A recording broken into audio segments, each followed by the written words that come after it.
Everyone, I am a first year medical student in AIIMS Patna और मेरे NEET में बहुत अच्छे नंबर आए हैं फिजिक्स में और मेरे टेस्ट में भी हमेशा फिजिक्स में अच्छे नंबर आते थे। होंगी कि जो भी चीज़ें मैं बोल रही हूँ ना, प्लीज़ उसको पहले बहुत अच्छे से फॉलो करना। देन उसके बाद एक भी चीज़ ना ऊपर से नीचे मत करना कि ये मैं अपना ट्राई करता हूँ, ये चीज़ें मत करना, क्योंकि मैं जो बता रही हूँ वो मेरे मेंटोर जो मुझे बताए हैं वो मैं बता रही हूँ। और मेरे मेंटोर मेरे मामा थे, वो कोई मेंटोर नहीं है, वो सिर्फ पर्सनली मेरे को गाइड कर रहे हैं। फिजिक्स बहुत बड़ी चीज़ है, तो इसलिए ना इसको अपन ना पार्ट वाइज में डिवाइड करेंगे। सबसे पहले वो वाले बच्चे जिनका नोट्स ऑलरेडी बना हुआ है, उनको नोट्स बनाने की कोई नीड नहीं है। अब वो दूसरे बच्चे जिन्होंने नोट्स नहीं बनाया है, अब वो नोट्स किस तरह बनाएं। पहले मैं नोट्स बनाएंगे किस तरह, इस तरह बताऊंगी, फिर मैं ये बताऊंगी कि किस किस का नोट्स बनाना है, क्योंकि टाइम बहुत कम है। देखो, नोट्स आप अपना जब लेक्चर लो, लेक्चर लेने टाइम हमेशा अपना रफ कॉपी अपने पास रखो और उसके बाद जितना भी क्वेश्चन आपके सर आपको दे रहे हैं वो सब के सब अपने रफ कॉपी में कम से कम पहले 3 बार ट्राई करने के बाद ही सर का सॉल्यूशन देखना है, ठीक है। ये वाली चीज हो गई, ये लेक्चर लेना है। अब अपन को नोट्स कैसे बनाना है और लेक्चर डिटेल में किस तरह लेना है, तो ये मैंने आपको यकीन कैसे फॉलो करना है उस वाले वीडियो में मैंने बताया। आप जाके मेरे चैनल पर देख सकते हो, वो लिंक आपको या तो मैं डिस्क्रिप्शन बॉक्स में भी डाल दूंगी। तो अब अपन आते हैं कि नोट्स कैसे बनाना है। तो नोट्स देखो, अपना जो भी PDF है उसको खोलो अपने फोन में, उसके बाद आप अपना नोट्स बना रखो। यहाँ पे फोन रखो, यहाँ पे आप अपना नोट्स रखो। उसके बाद एक एक क्वेश्चन, बस सिर्फ क्वेश्चन लिखो और उसके बाद आप अपना सॉल्यूशन, मतलब उसमें ना कम से कम आपके 5-6 लाइन में लिखे होंगे। अगर आपको वो क्वेश्चन आएगा ना तो आपके नोट्स में वो 3 या 4 लाइन में खत्म हो जाएगा। ऐसे कर करके ही हमेशा अपना टाइम बचाना होगा आपको। तो ये मैं करती थी कि अपना नोट्स में सिर्फ क्वेश्चन सर का लिखती थी और सॉल्यूशन हमेशा मेरा खुद का होता था। एक तो पहले मैंने लेक्चर में वो क्वेश्चन ट्राई करके आई हूँ। दूसरी बात ये है कि बहुत सारा ऐसा क्वेश्चन था जो मेरा नहीं बना था लेक्चर में, वो मैंने सर का सॉल्यूशन देखा, लेकिन अब तो मेरे से बनना चाहिए ना, तो मैं फिर खुद से बनाती थी। वो सारे क्वेश्चन जो तुम्हारे सर के साथ नहीं बन पाए थे, वो दोबारा जब तुम अपना नोट्स बना रहे हो तो तुमने वो सारे क्वेश्चन कर लिए। चलो ठीक है, इस बार भी नहीं बना, तो अब क्या करना है, तो अब जब 15 मिनट के बाद आप अपना रिवाइज करोगे नोट्स, और डेली का डेली नोट्स रिवाइज करना, प्लीज आई रिक्वेस्ट। मैं कभी भी मैं शायद कई दफ़ा ऐसा होता था कि मैं बायो नहीं पढ़ पाती थी, लिटरली बता रही हूँ, लेकिन ऐसा कभी नहीं होता था कि मैं फिजिक्स के कभी भी नोट्स को कल के लिए रख के चली जाऊँ कि कल मैं कर लूँगी इसको, कभी ऐसा नहीं होता था। उसके बाद ये तरीका हो गया अपना नोट्स बनाने का, ठीक है। तो नोट्स अपन इस तरह से बना लेंगे। मेन थ्योरी जो होता है ना, इंपॉर्टेंट थ्योरी लिखना है, सारा थ्योरी नहीं लिखना, इंपॉर्टेंट थ्योरी लिखना है। और कुछ ऐसे क्वेश्चन होंगे ना जो बिल्कुल ही सिली होंगे, तो उसको नहीं लिखना है, उसमें टाइम वेस्ट नहीं करना है अपना, तो उसको छोड़ देना है, ठीक है। तो वो मैं हमेशा छोड़ती थी, क्योंकि कुछ कुछ ऐसे क्वेश्चन होते थे ना कि बस न्यूमेरिकल चेंज है और एक ही क्वेश्चन 5 बार दिया है, तो वो बहुत मुश्किल हो जाता था लिखना, तो वो मैं अपने आप से छोड़ती चली। बाद अपन आते हैं, ये तो हमारा हो गया नोट्स बनाने का तरीका। अब अपन आते हैं MR सर के अलावा कौन कौन से टीचर, तो मुझे ऐसा लगता है कि सलीम सर भी बहुत अच्छे हैं और भी बहुत सारे फिजिक्स के टीचर ऐसे हैं जिनको मैं नहीं जानती, बहुत सारे बच्चे उनसे पढ़ रहे हैं। सबसे पहली चीज़ ये है कि कभी भी टीचर खराब नहीं होता। कोई बहुत ही वर्स्ट केस है जिसमें टीचर खराब हो जाता है, मैंने जहाँ तक देखा है टीचर हमेशा बहुत अच्छे होते हैं। बच्चे डाउट करते हैं कि उन टॉपर का उनसे सिलेक्शन हुआ तो मेरा इनसे कैसे होगा। ऐसा नहीं होता बच्चा, जिससे आपका फ्रीक्वेंसी मैच हो जाए, जिससे आपकी अंडरस्टैंडिंग मैच हो जाए, बस वो काफ़ी है ना। सबका कंटेंट सेम है, 1-2 क्वेश्चन इधर से उधर होता है, बाकी कुछ भी नहीं होता इधर से उधर। तो ये हो गया आपके टीचर का सजेशन। आप जिससे भी पढ़ रहे हो वो बेस्ट है अगर आपको समझ आ रहा है, और अगर आपको समझ नहीं आ रहा, अगर आधे चैप्टर भी क्यों समझ नहीं आ रहा, तुरंत टीचर स्विच करो और दूसरे टीचर को ट्राई करो, ठीक है। अब नोट्स बनाने के बाद मैं क्या करती थी, नोट्स बनाने के जस्ट बाद मैं चली जाती थी अपने रिवीजन पे। मैं 5 या 10 मिनट का गैप लेती थी, लेकिन उसके जस्ट बाद मैं रिवाइज करती थी। और डेली मैं फिजिक्स के 2 लेक्चर सुबह उठते सबसे पहले कंप्लीट करती थी। एक जो मेरा करंट चल रहा है और एक जो मेरा पीछे का आ रहा है, ये दोनों चीज़ें मैं बहुत जल्दी से कर लेती थी। उसके बाद मैं अपना 15 मिनट के गैप लेने के बाद मैं अपना नोट्स बनाती थी फिजिक्स का, जो मैंने अभी बताया, जिस तरीकों से बताया प्लीज़ उसी तरीकों से करना। उसके बाद जब अपन आते हैं ना, तो फिर मैं अपना नोट्स रिवाइज कर लेती थी। और उसके बाद मैं सच बता रही हूँ, एक बार बस करके देखो तुम 1 वीक, उसके बाद तुम्हें नोट्स रिवाइज करने में ना, चाहे वो 10 पेज का नोट्स हो, तुम्हें हाफ आवर से ज़्यादा लग गया ना, तो मेरे को बताना कि हाँ आपने गलत बताया है ये चीज़। तुमने 2 बार ऑलरेडी कर लिया वो, उसके बाद अब तुम्हें क्या ही टाइम लगेगा। तो फिर उसके बाद कोई टाइम नहीं लगता, फिर बहुत जल्दी होता है। और उसके बाद मॉड्यूल इतना अच्छा लगेगा ना, इतना कॉन्सेप्चुअल लगेगा ना, लगेगा कोई भी टिक नहीं मार रहे, सब आ रहा है, सब समझ आ रहा है, सारा कॉन्सेप्ट है मेरे पास, तो बहुत ही अच्छा लगता है। मैं बहुत सारा डाउट है कि किसका मॉड्यूल करें।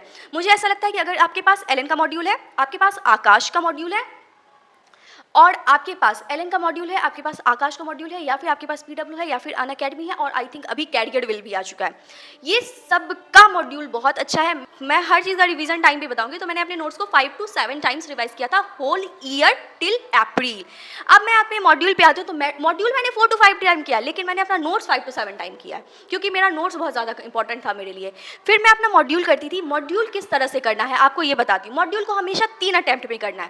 पहला, वो सारा क्वेश्चन करो जो आपसे ऐसे बन रहा है, वो सारा क्वेश्चन आप कर लो फटाफट से। तो उसके बाद क्या होगा कि आपका ना एक बर्डन खत्म हो जाएगा। और मैं अभी कुछ बच्चों से बात कर रही हूँ, कुछ बता रहे हैं कि अपना रिव्यू क्या दे रहे हैं, कि कुछ करते हैं क्या कि जो हार्ड क्वेश्चन होता है उसको ऐसे एकदम छोड़ ही देते हैं कि नहीं नहीं वो तो मेरे से बनेगा ही, वो ट्राई नहीं करना, और अपने कंफर्ट के बेसिस पे क्या करते हैं कि जो अच्छा अच्छा क्वेश्चन है उसको बना लिया और जो हार्ड क्वेश्चन उसको छोड़ दिए। बात क्या होगा कि एक बार आप अपने सारे क्वेश्चन कर लिए जो आपको एकदम आता था इंस्टेंटली, उसके बाद क्या करना, अगर आप थक गए हो छोड़ देना, बिल्कुल भी मॉड्यूल मत करना। जब रात का टाइम आएगा ना, जब रात में आप अपने सोने जाओगे, हमेशा 5 से 7 क्वेश्चन ना हार्ड टफ क्वेश्चन फिजिक्स का तब ट्राई करना। तब उस टाइम पे क्या होगा कि आपके 30 क्वेश्चन का बर्डन नहीं, आपके पास 5 क्वेश्चन का बर्डन होगा। और दिमाग जो है ना वो क्वांटिटी में बहुत ज़्यादा इफेक्ट करता है। 10 पेज है मुश्किल होगा, दो करके 5 बार ना थोड़ा आसान हो जाता है। तो इसलिए ये मैं हमेशा ट्रिक करती थी कि जो मेरे से एक बार में हार्ड वाला क्वेश्चन नहीं बनता था, मैं दिमाग ही नहीं लगाती थी कि अभी मैं तो ऑलरेडी थकी हूँ, इस पर नहीं दिमाग लगाऊंगी, जबरदस्ती आंसर ढूंढूंगी, आंसर लाने की कोशिश करूंगी, तो वो मुझे नहीं चाहिए। मैं कॉन्सेप्चुअली इस क्वेश्चन को बनाऊंगी।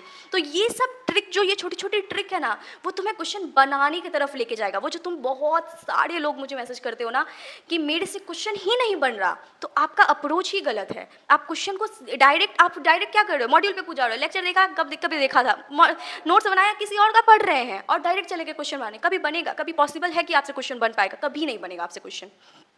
और जिस तरह से मैंने बताया है एक एक स्टेप, अगर इसको फॉलो करोगे और इसके बाद क्वेश्चन नहीं बनेगा तो आप बताना कि नहीं नहीं मेरे से क्वेश्चन नहीं बनना। अभी जो भी बच्चे 100 मार्क्स से लेके 200 मार्क्स के बीच में है, आपको नोट्स बहुत अच्छे से, अभी सिर्फ नोट्स हर दिन डेली, एक दिन का भी रिवाइज करो, पहले का भी रिवाइज करो, फिर एक दिन का भी रिवाइज करो, फिर पहले का भी रिवाइज करो। जो 100 से 200 मार्क्स वाले वो आप अभी सिर्फ अपने नोट्स पे स्टक रहो और अपना टेस्ट दो। फिजिक्स में मैं यही बोलूँगी आपको, आप अभी मॉड्यूल पे भी मत जाओ। जब 1 मंथ या 15 डेज तक आप अपना नोट्स बहुत अच्छे से करने लगोगे ना, उसके बाद आप एक बार मॉड्यूल पे जाके देखना। मैं ये नहीं कहती कि आपसे 100% क्वेश्चन बन जाएगा, लेकिन मैं ये गारंटी देती हूँ कि आपसे 60 to 70% क्वेश्चन उसके बाद बनेगा जब आपका नोट्स क्लियर होगा। अब उन बच्चे के लिए आते हैं जिनका मार्क्स 200 से लेके 400 तक है। आप अपना नोट्स बहुत अच्छे से रिवाइज करो। अगर आपका मार्क्स 200 से 400 तक है तो आपको कुछ कॉन्सेप्ट्स आते हैं, लेकिन आपको कुछ कॉन्सेप्ट्स नहीं आते हैं, अभी आपका फिजिक्स बहुत ज़्यादा लैक है। तो आपको क्या करना है कि अपना नोट्स तो बहुत अच्छे से रिवाइज करना ही करना है, उसके साथ आपको डेली के बेसिस पे 10 से 15 से 20 क्वेश्चन डेली आपको अपने मॉड्यूल का करना है, ठीक है। और ये मॉड्यूल के जो क्वेश्चन है ना उसको रिपीटेड पे करना है। तो 200 से 400 मार्क्स वाले जितने भी बच्चे हैं, नोट्स मतलब आपका कंपल्सन है। उसके बाद सेकंड चीज़, आपके मॉड्यूल का फ्रीक्वेंसी बढ़ा के करना, और जो मैंने बताया जिस तरह अटैम्प्ट करने उसी तरह अटैम्प्ट करना। प्लीज़ सिली को कम से कम करना, भागना मत मॉड्यूल में। मैंने देखा है कि बच्चे फिर भी नोट्स बहुत अच्छे से कर रहे हैं, लेकिन जैसे मॉड्यूल आता है ना, आंसर निकालने में इतना ज़्यादा दौड़ने लगते हो तुम लोग।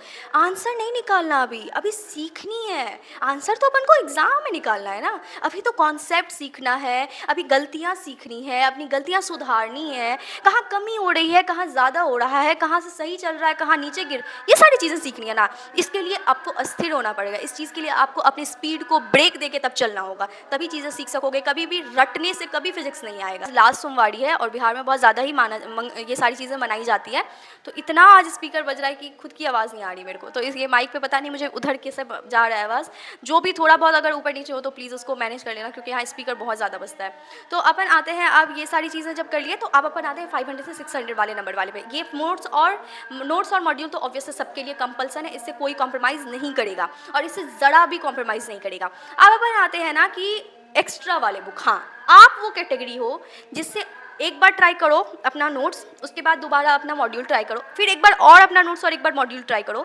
जब 2 बार करने के बाद आपका 80 to 85% क्वेश्चन बन जा रहा है, 80 to 85%, बीच में सिली विली हो रहा है उसको छोड़ दो, 80 to 85% क्वेश्चन अगर आपका बन जा रहा है तो आप फटाक से अपना कोई जो एक्स्ट्रा बुक है, चाहे वो DC पांडे है, चाहे एररलेस है, चाहे सिंगेज है, चाहे और भी बहुत सारे SC वर्मा है, अगर ये सारी बुक में से अगर आपका 80 to 85% बन रहा है तो अभी ही टाइम है, जल्दी से अपना बुक स्विच करो। आपके लिए एक्स्ट्रा बुक करना बहुत ज़्यादा ज़रूरी है, क्योंकि आपका कॉन्सेप्ट बहुत अच्छा बिल्ड है और आपको थोड़ा और ऊपर जाना है।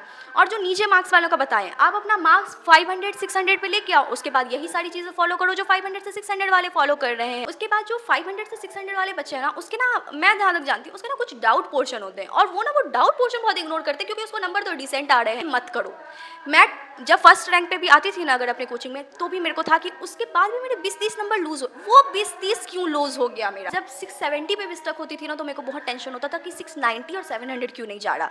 आपकी ज़िंदगी में भी हमेशा ऐसा होना चाहिए, बहुत कुछ क्रेजी छलांग मत मारो, लेकिन हमेशा ये होना चाहिए कि मेरी ज़िंदगी में प्रोग्रेस नहीं हो रहा, मतलब मेरी कोई गलती है, और वो आपके मार्क्स से आपको पता चलेगा, वो आपके टेस्ट से आपको पता चलेगा। और बहुत सारी चीज़ें हैं जो मुझे फिजिक्स में आपको बतानी है, जो मुझे एक वीडियो में बताऊंगी तो ऑलमोस्ट 20 मिनट का वीडियो बन जाएगा और बहुत सारी चीज़ें हो जाएंगी। ये सारी बेसिक चीज़ें ना आप 1 मंथ तक प्रॉपर फॉलो करो, उसके बाद आप मुझे बताना कि क्या आपसे फिजिक्स नहीं हो रहा, क्या आपसे क्वेश्चंस नहीं बन रहे हैं, तब बताना। लेकिन एक भी चीज़ इधर उधर करोगे ना तो सच में नहीं बन पाएगा क्वेश्चन। और मुझे ये बताओ कि अभी आपके कितने चैप्टर्स हो गए, प्लीज़ मुझे चैप्टर्स के नंबर बताओ कि कितने नंबर ऑफ चैप्टर्स कर चुके हो आप। और अगर आपने अभी जस्ट स्टार्ट किया ना तो प्लीज़ बहुत स्पीड करो, आपसे बहुत लोग आगे जा चुके हैं, आपको पीछे कम्पीट करके फेंक देंगे उठा के। और नीट सिर्फ और सिर्फ कॉम्पिटिशन का है, पेपर का नीट नहीं है, इसलिए प्लीज़ अपने कॉम्पिटिटर से आगे बढ़ो। अगर तुम एक दिन कम पढ़ रहे हो तो तुमसे 2 लाख ज़्यादा बच्चा है जो तुमसे बहुत ज़्यादा आज के दिन पढ़ के निकल गया है। तो वो डेली सोचना तुम्हारे दिमाग में होना चाहिए कि मैं अगर आज वेस्ट कर रहा हूँ तो बाकी लोग तो नहीं वेस्ट कर रहे ना, तो मैं क्यों वेस्ट कर रहा हूँ। इसलिए पर डे को यूटिलाइज करो, फिजिक्स को 5 to 6 आवर दो, उसके बाद देखो फिजिक्स ना हो तो फिर मेरे को बताना कि हाँ फिजिक्स नहीं हो रहा है। एक और चीज़ मेरे को बतानी थी ये कि कुछ बच्चे हैं कि अब तो बहुत कम टाइम है तो पूरा नोट्स बनाना पॉसिबल नहीं है, वो मैं समझती हूँ। तो कौन कौन सा नोट्स बनाना है जल्दी जल्दी से लास्ट में ये बता देती हूँ। सबसे पहला जो है वेक्टर और बेसिक फिजिक्स का, मतलब हर हाल पे आपको नोट्स होना चाहिए आपके पास। सेकंड चीज़ आता है आपका काइनेमेटिक्स, उसका भी कंपलसरी होना चाहिए। उसके बाद अपन आते हैं रोटेशनल मोशन, ग्रेविटेशन, इसका कंपलसरी होना चाहिए।